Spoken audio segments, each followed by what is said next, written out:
Have you ever found yourself at the receiving end of some teenage angst? Hi, my name is Corpra Excalibur, and I have seen these scenes way too often. See, little Timmy Tenno here can't be blamed for all his teenage angst, drama, and just general prattling on about random.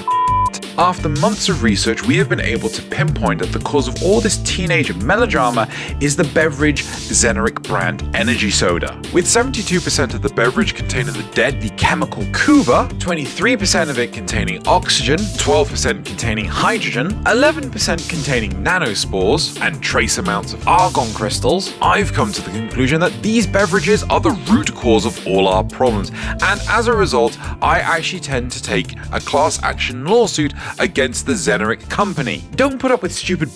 Find someone to blame and sue them for it. That's my motto.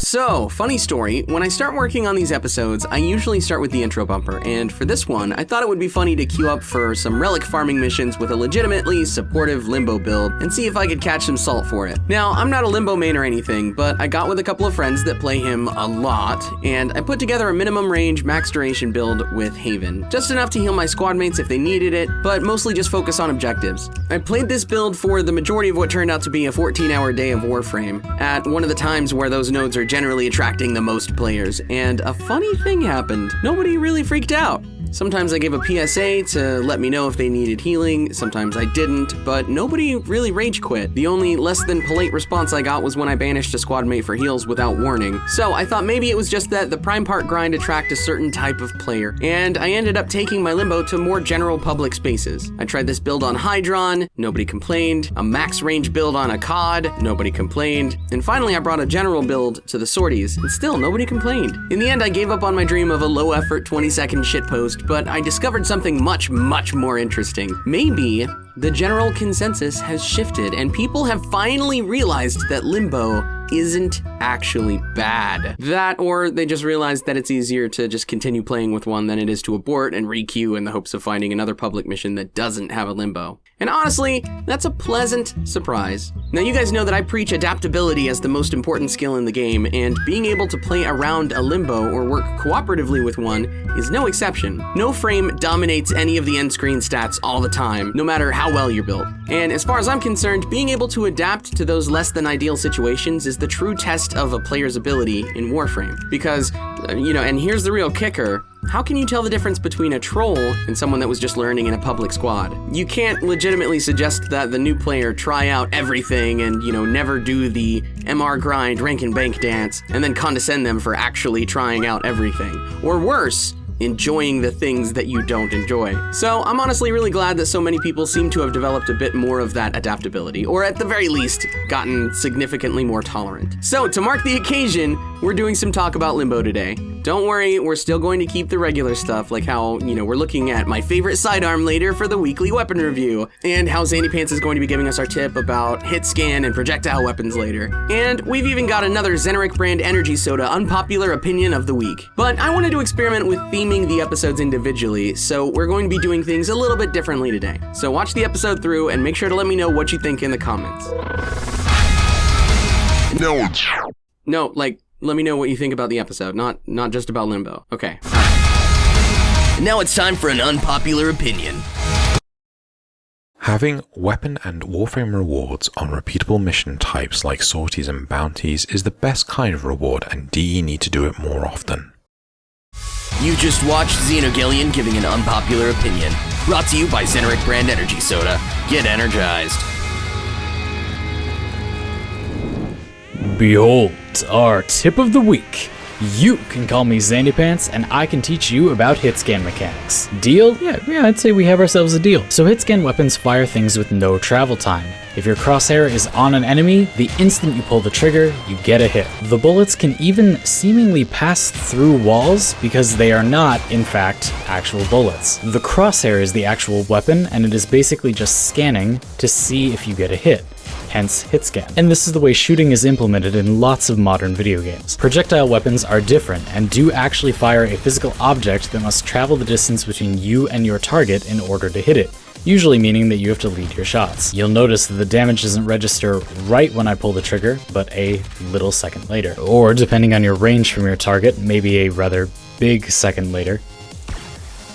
Since you are actually firing a physical object, you may be subject to other physical phenomena, such as bullet drop from gravity, and occasionally you'll get a weapon where you have to worry about projectile acceleration. Just imagine a label on the weapon that says that the physics engine applies in some or all capacities to this weapon. Perhaps the only unexpected result is with beam weapons, which are actually hit scan. I really thought these were projectile based, but as you can see, I can shoot right through this wall. This is not punch through, this weapon is just able to shoot through the wall. As you see, if I fire a projectile out of this weapon, it bounces right off, but the beam, nope, right through the wall. Now listen, by now I know exactly what you're thinking. Well, hit scan weapons are way more reliable. If you see that red reticle, it means you're gonna get a hit. If you don't see it, then you're not gonna get a hit. Super reliable. How trustworthy. How dependable. What, are you out of your mind? Hitscan weapons are pathological liars and will often attempt to fool you into thinking that they're firing actual physical bullets with pretty muzzle flashes and bullet trails, and there are even impact holes and stuff over here, but don't be fooled. If you can shoot it through a wall, it is not an actual gun. Do not let your gun-shaped death scanner gaslight you. Look, it even has fake shell casings. Speaking of more honest weapons, projectile weapons also have flight speed increases to consider. Applicable mods or abilities will make it easier to hit far away targets, and they'll increase your effective range on set flight time weapons, such as on the Archiplasmor, where this is awesome and increases your effective range by a ton, or on the Tsar's Barrage mode, where it is less awesome because although it increases the range of your spread cone,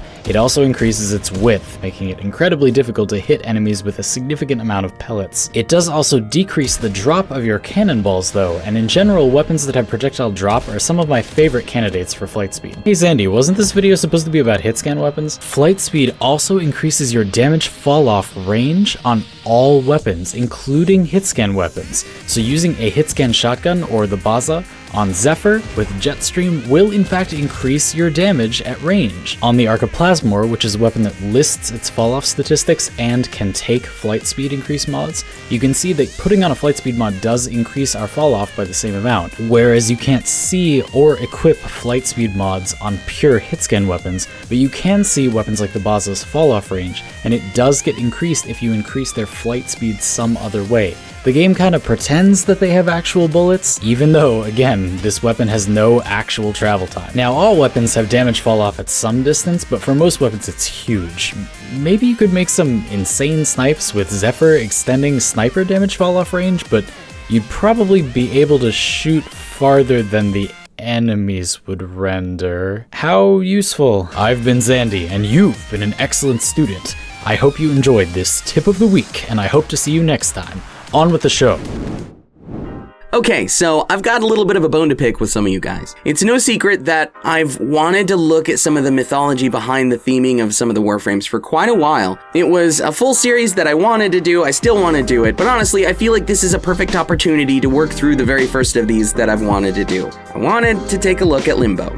Now, I know a lot of you, when you look at Limbo with his tux and his top hat, I know a lot of you immediately think, oh, what a dapper gentleman this is.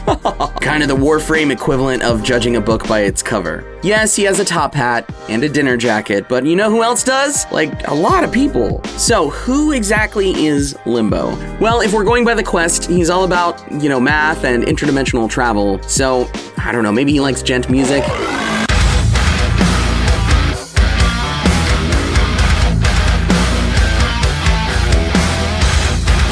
Not really a whole lot there. So the next obvious step is to look at what was said about the design intent behind him when he was announced. Here's some footage from DevStream 39. Is that a confirmation that there is a frame with the next update? There's definitely a frame in the next update. Can we get a theme?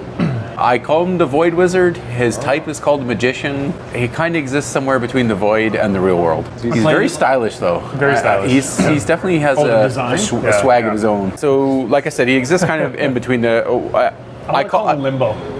You want to call it Limbo? I want to call it All right, so we'll call it Limbo. You want to call him Limbo? Yeah, I do. Yeah. All right. Just encourage So Limbo. dancing. Yeah. We just named him. Limbo. Well, I was playing. I didn't know how it worked. I hit 4, and this crazy, like, it was like putting on the ring in Lord of the Rings. It was like this crazy orb of otherness extended out from me. All these people were shooting at me, but nothing was hitting. And then the guy stepped in, and then I could kill him. So it was like, it's like this weird, like, partial reality state. And you can like hit guys and throw them into that state, and then they won't be able to hit you unless you transition into that like other world as well. It's totally, I was super impressed. All right. Yeah. It was visually crazy. And I drank a lot that night. And one of his animations is he pulls off his head and does something weird, or his hat. The design has a top hat to it. Yeah. So it's So this frame is basically the master of Limbo, I guess, is we're going to call it. Sure. So he can send players and himself and enemies into this other world, this limbo state. So he kind of manages the battlefield and manages damage. Awesome. So, He's a manager. in the He's a manager. That's exciting. Wow, I can't wait to That play was a this. sales pitch right there. He's a limbo manager. Limbo manager frame. Definitely with this frame, I was trying to keep the like new player doing damage versus end player having utility. Right. Keeping that in mind. now, for, is this going to be a quest-based frame? Is it going to be in a boss that doesn't exist yet, or what's the quest. quest? So here's what I took from this. First up, the fashion was one of the first things they brought up, which seemed to be more a product of the conversation getting derailed than it was because of the importance in the overall theme of the frame. Regardless, it looked different, and that's what stuck out, and, still continues to stick out for a lot of people. He's very stylish, though. Very stylish. He's definitely has the a design? swag of his own. Next up, the words wizard and magician got thrown around a lot when describing him, as well as the animation with the top hat. So, that's something to keep in mind for later. Finally, we see that it looks to be as though the name Limbo was actually derived from the concept of limbo in Catholic mythology, kind of a state between heaven and the physical realm. I won't get into that too much, but the idea is pretty simple, kind of similar to Limbo inhabiting the rift in between the physical plane and the void. So, like I said, he exists kind of in between the. I call him Limbo. You want to call it Limbo? I want to call it All right, so Limbo. we'll call it Limbo. Now, Limbo seems to be the gatekeeper between those two, and this is a part of why they refer to him as the Limbo manager. Limbo manager frame. And a lot of the way that his abilities are described would lend themselves to the idea that the theming there is the ability to move things in and out of the physical plane of existence. So, let's put together what we know about him so far. He wears a top hat and a jacket. He is similar in appearance and mannerism to a stage magician. And he controls the gates to and from Limbo. You know who fits all three of these concepts? Yeah, that's right, we're going there. We're talking about a couple of spirits, or Loa, from Haitian or Louisiana voodoo. In particular, we're talking about Papa Gende, also known as Baron Samedi, the Loa of the dead. Yeah, move over, Necros. This dude was the real Bone Daddy. Not to be confused with Papa Legba. They're totally different dudes. Just saying. I'm not going to go into specifics here, but Baron Samedi is known for a couple of different things. He's known for generally being outrageously vulgar, telling lewd jokes, cursing like a sailor, and almost always enjoying some tobacco and or rum. Basically, this guy was a total voodoo edgelord. On the other hand, he's also like the guy when it comes to the barrier between life and the afterlife. When somebody dies, it's said that he was the dude that dug their grave, and they couldn't die or they couldn't cross over until he did dig their grave. So he actually had the choice of whether or not somebody died in his hands before they did, and that's really, really important. He's also the head of House Gede, who were totally the spirits responsible for carrying the dead to the underworld, which pretty much every other system of belief takes to be an incredibly solemn, incredibly important role that everyone was super serious about all the time forever. Because of this, it might also be worth mentioning that as far as his voodoo roots are concerned, he's probably the guy that you would want to talk to if you wanted to become a powerful magician. Yep. But that's an interesting dichotomy there. He's totally the guy that had a really super important, super solemn job. He was the gatekeeper between life and the afterlife, which is a really big deal. But on the other hand, he was the memesiest, trollingest edgelord that the voodoo realm had ever seen. And also this. So what does all this mean in the context of Warframe? Well, you're looking at a dude that likes math memes, interdimensional travel, and has a really serious job that he can sometimes take in the trolliest way possible. Yeah, and also this. Literally, all of this fits into the context of Limbo, and I will never be able to unsee it, ever. Anyway, I said all that to just say, DE, please, just give us a Loa skin for Limbo. Okay, thanks.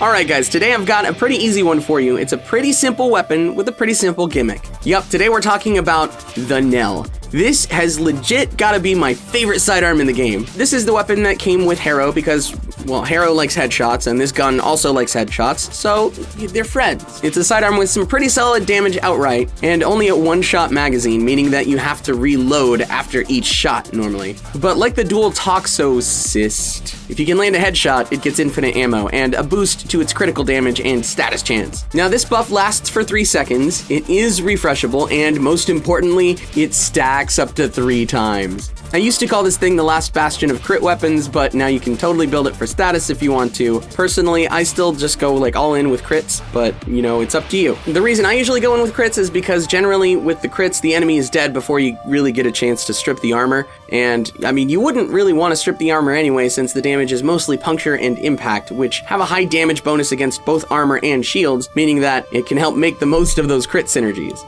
This gun laughs in the face of armor scaling, and it does so without status, even though you can build for it. Another one of the reasons why I like this gun so much is that it's useful in so many different situations. You can use it with Harrow to just wreck those high-level enemies. You can use it with a brawler frame for easy, cheesy headshots. You can use it with CC frames. You can use it with the Scourge. It takes headshot arcanes super well. This weapon is even incredibly effective against Eidolons. Like, you're not gonna be one-shotting any of them, but the hitboxes for their heads are huge, which means that burning through those joints and the last phase are all an absolute breeze with this thing. Also worth mentioning is that some people hate the scope on it, and I don't really get that, but I thought you should know. Basically, this is another sidearm that forces you to develop better aim, and I feel like it gives you more reward than the dual Toxocyst does. Between that and the sniper scope, this weapon really isn't for everyone, but if you're already amazing with your aim, or if you want to get better at it, this gun may totally be as solid for you as it has been for me. Anyway, that's it for the Knell. We have talked about it. Now let's see it in action.